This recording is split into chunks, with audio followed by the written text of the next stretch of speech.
c'est un peu au centre du Bénin. Au début du 15e, 16e siècle, au niveau de l'Afrique de l'Ouest, ce royaume d'Abomey-là faisait partie des plus puissants royaumes. Donc c'était ceux de Ouida qui ont perdu la guerre.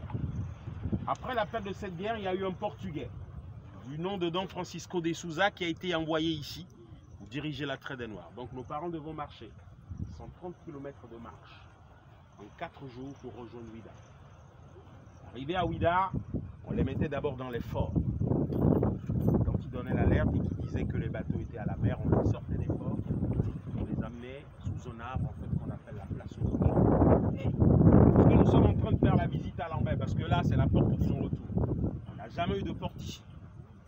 Quand ils prenaient les bateaux, parce que les bateaux se mettaient.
On a des dessins qui sont sur ce tableau.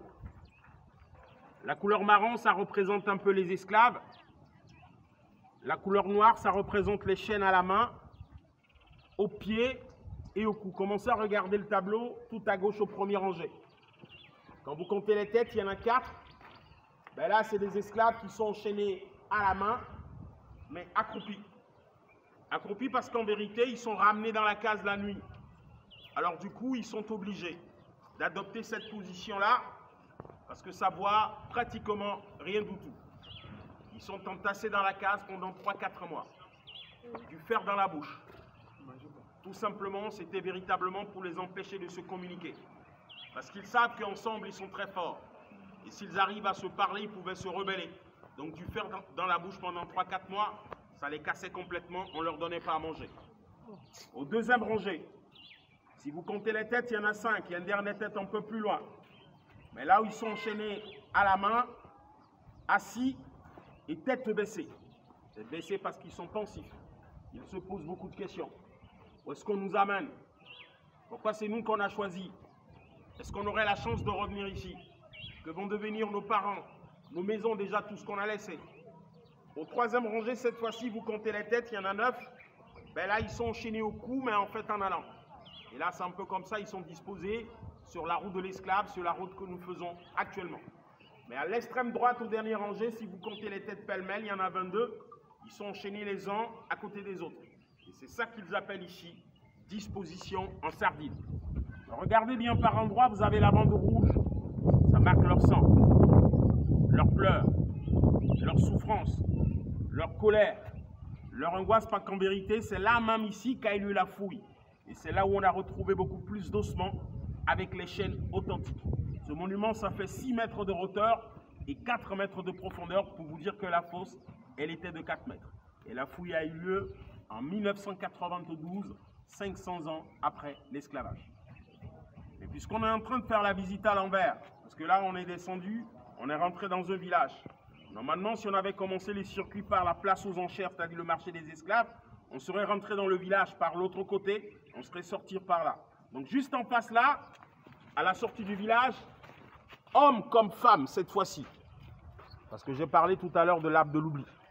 L'arbre qu'on a en face de nous, qu'on va revoir tout à l'heure, c'est l'arbre de retour.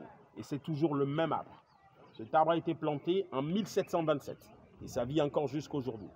Mais arrivé là, hommes comme femmes cette fois-ci, on doit leur faire 3 fois le tour de l'arbre. Et 3 fois le tour de l'arbre, et la cérémonie signifie que le souffle des esclaves reviendrait ici après leur mort. Le retour dont on parle, ce n'est pas le retour physique, c'est le retour de l'âme, de l'esprit. Et là, ils sortent du village, direction porte du non-retour. Et comme je l'ai dit tout à l'heure, en sortant d'ici, ils savaient qu'ils foulaient pour la dernière fois le sol de l'Afrique et s'en allaient vraiment sans espoir de retour. Donc là, on va reprendre la route.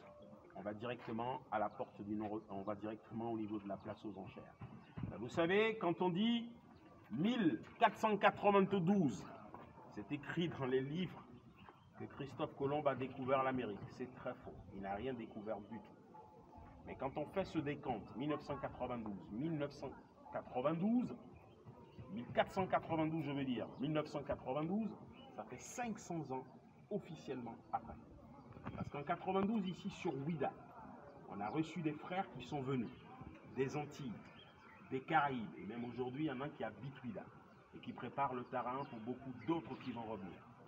La case où on parquait les esclaves, où on les mettait, en entendant l'arrivée des bateaux, le nom de la case en fond, ça s'appelle Zomaï, ce qui veut dire là où on n'amène pas le feu ou la lumière.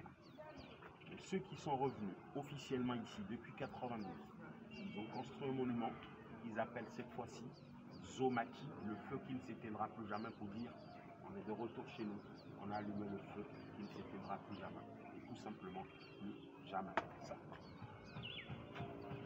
Donc, ce village, c'est un village où vous avez des envoyés des rois d'Abomey qui dirigeaient en fait la traite des Noirs, c'est-à-dire l'esclavage interne. Et la question que beaucoup de gens se posent aujourd'hui, comment ça s'est passé? Et je l'ai dit tout à l'heure, le roi qui refusait de vendre, ce roi, forcément, son royaume n'existerait pas. Les rois, à l'époque, la seule chose à faire pour que votre royaume puisse survivre et que vous-même, en tant que roi, vous puissiez régner, la seule chose à faire, c'était de signer le protectorat. Si vous ne signez pas, votre royaume n'existerait pas. Donc les rois, c'était en fait une obligeance de signer ce protectorat. Alors, puisque le Bénin veut faire du tourisme un véritable levier de développement, cette route de l'esclave qui est en train d'être retracée, nous lui avons changé de nom, parce qu'en vérité, ça s'appelait la route de l'esclave, mais nous l'appelons aujourd'hui la route des esclavagisés. Parce qu'en fait, on a été mis en esclavage. On était tranquille chez nous, ils sont venus nous chercher. L'esclavage où l'homme noir est considéré comme un bien meuble a été organisé par l'Occident. L'esclavage transatlantique, elle était officielle. C'était organisé officiellement par des États. La France, l'Espagne, le Portugal, l'Italie, tout ce que vous voulez. Mais l'esclavage trans-sahérien était organisé par des individus. Ça, c'est les Arabes. Et ça a duré 13 siècles. Et ça n'a pas de trace du tout. Et comme j'ai dit, jusqu'à nos jours, on n'a jamais su le nombre d'esclaves déportés. Et nous savons ceux qui sont arrivés à destination. Et ça tournait autour de 74 à 75 millions d'esclaves.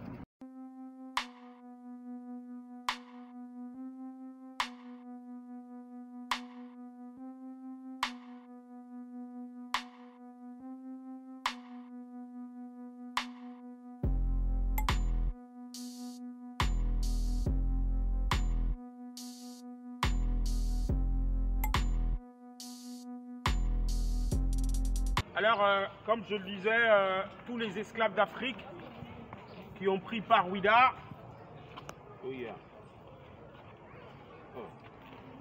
tous les esclaves d'Afrique qui ont pris part Ouida, ils sont rentrés véritablement dans le village qu'on a vu tout à l'heure. Mais comme j'ai dit qu'on était en train de faire la visite à l'envers, les esclaves devaient marcher, puisque ceux qui venaient du Ghana, du Nigeria, passaient tous par Ouida. Et comme j'ai dit, la dernière étape, c'était en Afrique, également au Sénégal, en fait, à l'île de Gorée. Mais par rapport au Bénin, ils devaient marcher d'Abomey pour Ouida, ce qui fait 130 km de marche, qu'on leur faisait faire en 4 jours pour rejoindre Ouida. Arrivés à Ouida, on les mettait d'abord dans les forts.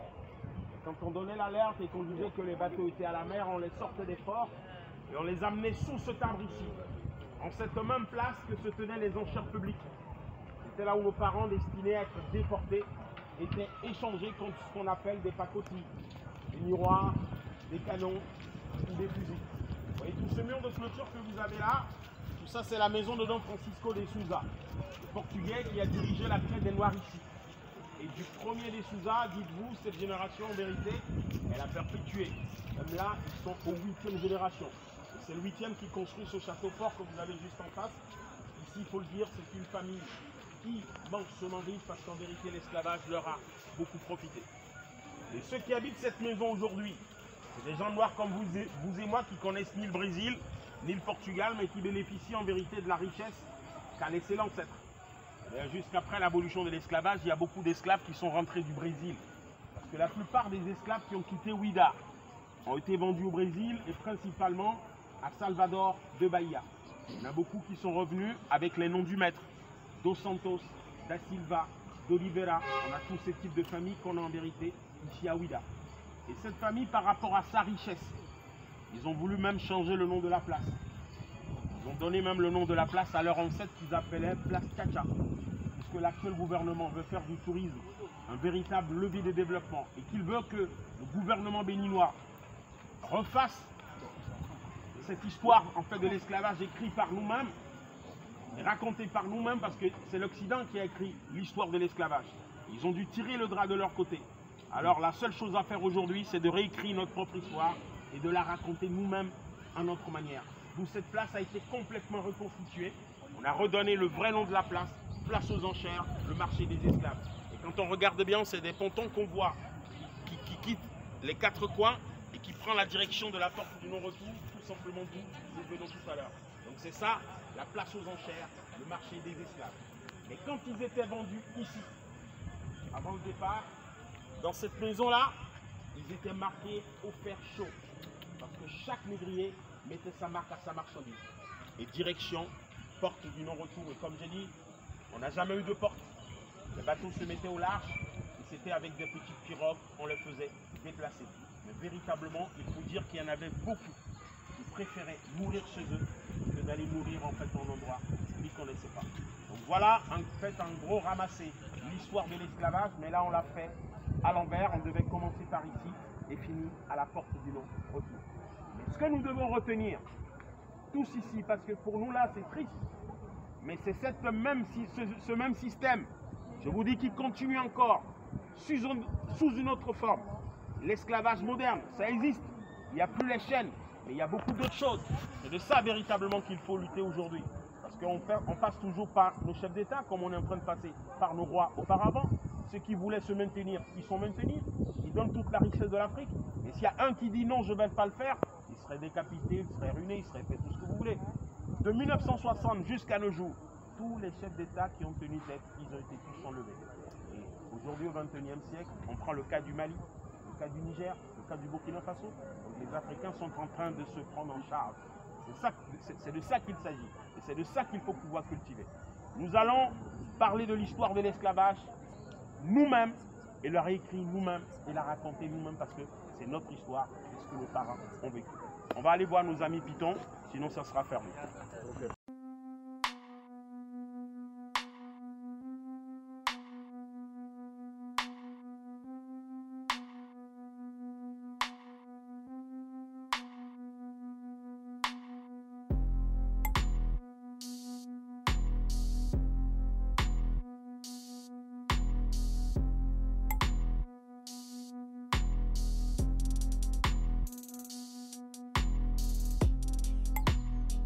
Recherchez donc le vaudou, c'est l'organisation sociale de la vie tout entière. Le vaudou en fait c'est l'écologie, c'est les 4 éléments, l'eau, l'air, le feu et la terre. Le vaudou n'a rien à voir avec ce que les gens vous racontent dans les films, dans les télés, on vous dit c'est le mal. Le vaudou c'est de la spiritualité. Le vaudou, je l'ai bien dit, c'est l'écologie. Là en face de vous, vous avez un arbre sacré, mais le nom de cet arbre, c'est un iroko, mais l'arbre est là depuis plus de 4 siècles, ça fait 400 ans. Et chez nous, l'iroko, mort ou vivant, reste en fait un arbre sacré. Parce que les arbres que vous voyez là, c'est les arbres multicentenaires. D'ailleurs, ça c'est des colatiers, mais là-bas, vous avez un baobab qui a déjà plus de 6 siècles, plus de 600 ans. On va continuer s'il vous plaît. Alors là, 600 ans.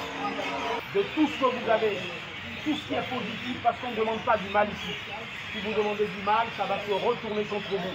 On demande tout ce qu'on a comme vœu, bonheur, prospérité, longévité, enfants, amour, protection, tout ce qu'on veut. La cage ici, c'est l'original. Ça date de 1717. Ça vient d'avoir le label de l'UNESCO. Ces deux cases-là aussi sont réservées pour la grande cérémonie. S'il vous plaît, ça c'est pour la purification des adeptes de divinités. Mais de l'autre côté là-bas, c'est pour la protection du temple. Et là-bas, c'est le nouveau temple et c'est là où sont les pitons. Les pitons sont inoffensifs. Ça n'a pas de dents, ça n'a pas de venin et ça ne mord pas.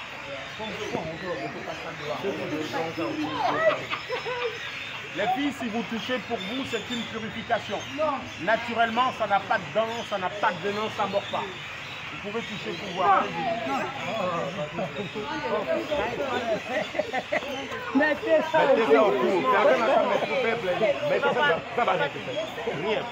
Mettez-lui, faites-lui la photo. Ça va.